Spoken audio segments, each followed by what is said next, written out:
Hi friends, welcome to Chandana Samayal. இன்றைக்கி நம்ம என்ன பார்க்க போகிறோம்னா கடலைப்பருப்பு குழம்பு பார்க்க போகிறோம். என்னடா கடலைப்பருப்புனா நம்ம குழம்புக்கெலாம் தாளிப்போம் பார்த்திங்களா, அதே கடலைப்பருப்பு தான். அதை வச்சு நாங்கள் எப்பயுமே குழம்பு வைப்போம். அது வந்து இட்லி, தோசை, சாப்பாடு, ரைஸ்க்கு எல்லாத்துக்குமே சாப்பிட்லாம். சூப்பராக இருக்கும். அது நம்மளோட சப்ஸ்கிரைபர் வந்து ஒருத்தவங்க கேட்டிருந்தாங்க கடலைப்பருப்பு குழம்பு எப்படி வைக்கணும்னு சொல்லி. அதை தான் இன்றைக்கி வைக்க போகிறோம். அது மட்டும் இல்லை, அது என்னோடய ஸ்டைலில் வைக்க போகிறேன். அதை வந்து பாருங்கள். அது கூட புடலங்காய் பொரியலும் கேரட் பொரியலும் பண்ணுறோம். வாங்க வீடியோக்குள்ளே போகலாம். அடைச்சட்டி வச்சுக்கிறோம். இப்போ எண்ணெய் ஊற்றிக்கிறோம்.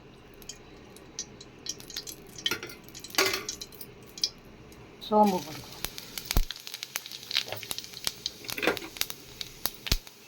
வெங்காயம், கருவேப்பிலை,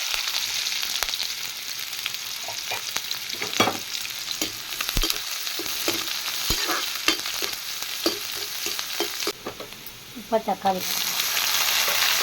ஒரு தக்காளி தான் போடணும்.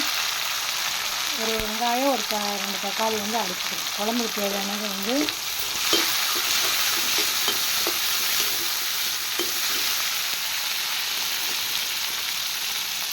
இப்போ கொஞ்சம் உப்பு போட்டுக்கணும். அப்போ தான் சீக்கிரம் வரும்.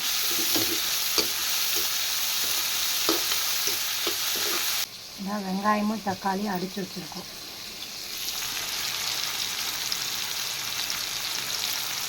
தக்காளி அடித்து வச்சுருக்கோம்னா அதை போட்டோம்.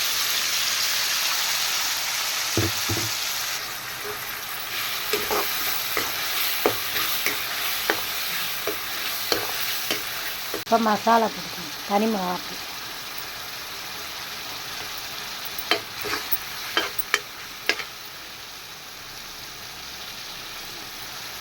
மல்லிப்பொடி,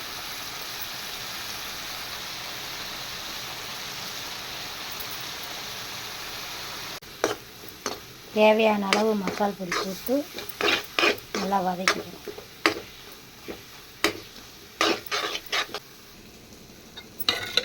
கடலைப்பருப்பு வேக வச்சுருக்கணும். இப்போ அதை வந்து மசாலில் ஊற்றிடணும்.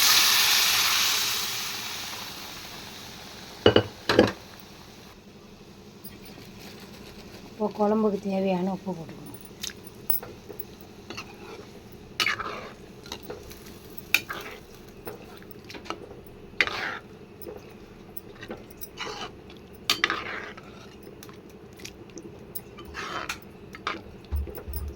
குழம்பு கொதிக்கட்டும். குழம்பு நல்லா கொதிச்சு விட்ருக்கு.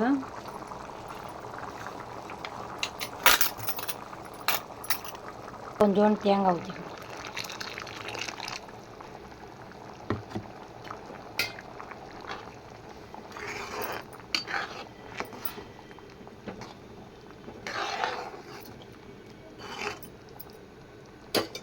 தேங்காய் ஊற்றி ஒரு கொதிக்கவும் அப்படியே சிம்மில் வச்சிடலாம். இப்போ புடலங்காய் பொரியல் பார்ப்போம். கொஞ்சமாக எண்ணெய் ஊற்றிக்கிறோம். ஜீரகம் ஊற்றிக்கிறோம். அப்புறம் பச்சை மிளகா, கருவேப்பிலை, வெங்காயம்லாம் வேணும்.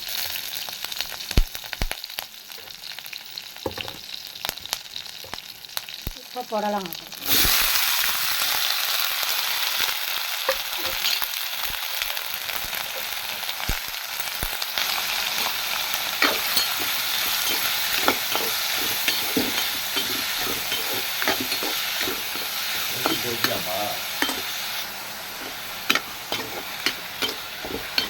அதுவே தண்ணி விடு. தண்ணியெல்லாம் ஊற்ற வேணாம்.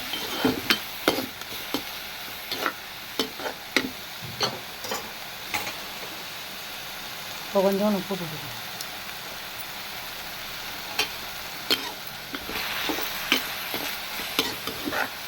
வேகட்டும். மூடி வச்சுருவோம். வேகட்டும்.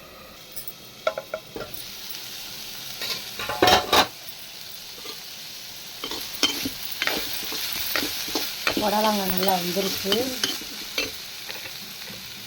இப்போ கொஞ்சம் தேங்காய் போட்டுக்கலாம்.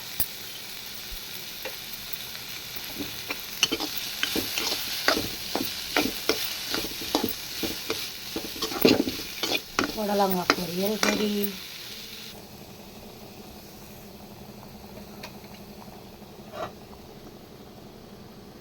இப்போ குழம்பு ரெடி ஆயிடுச்சு.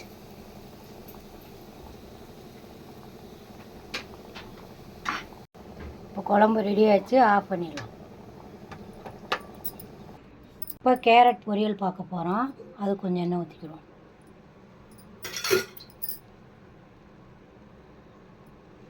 புடலங்காய் பொரிச்சிட்டு அப்படியே அதே வடைச்சட்டி வச்சேன்னு நினைக்காதீங்க. பாத்திரங்களை கொஞ்சம் சிக்கனப்படுத்தி புழங்கணும். 10 வடைச்சட்டி இருந்தாலும் 10 வடைச்சட்டி சிலவங்க புழங்குவாங்க. நமக்கு என்ன அப்படின்ட்டு ஈஸியாக எடுத்து போடுவாங்க. அப்படிலாம் செய்யக்கூடாது. சும்மா ஒரு கழுவிட்டு வச்சுட்டு அடுத்த வேலையை முடிச்சிடலாம்.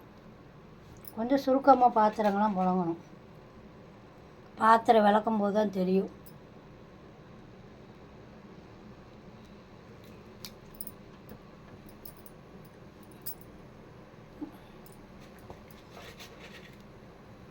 இப்போ கொஞ்சம் ஜீரகம் போட்டுக்கிறோம்.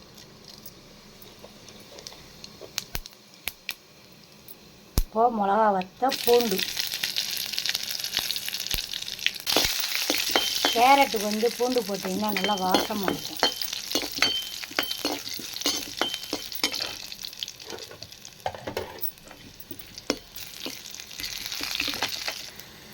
கருவேப்பிலை. இப்போ கேரட்.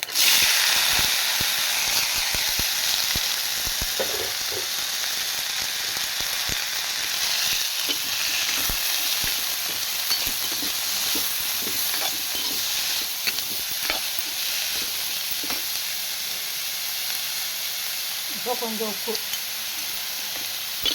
கல் உப்பு போடுறதுல கொஞ்சம் பார்த்து போடணும்.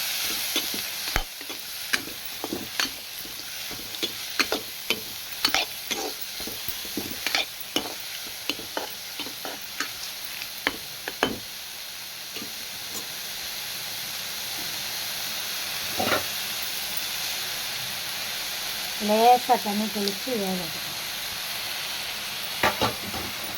ரொம்பலாம் ஊற்றக்கூடாது, சும்மா லேசாக.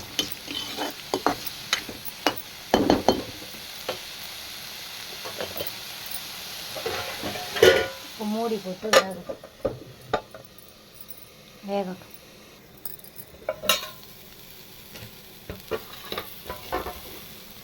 கேரட் பொரியல் ரெடி ஆகிடுச்சு. இப்போ கொஞ்சமாக தேங்காய் போட்டுக்கலாம்.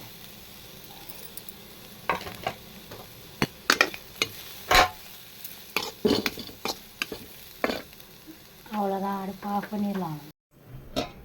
டன்டடா, கடலைப்பருப்பு குழம்பு ரெடி ஆச்சு ஃப்ரெண்ட்.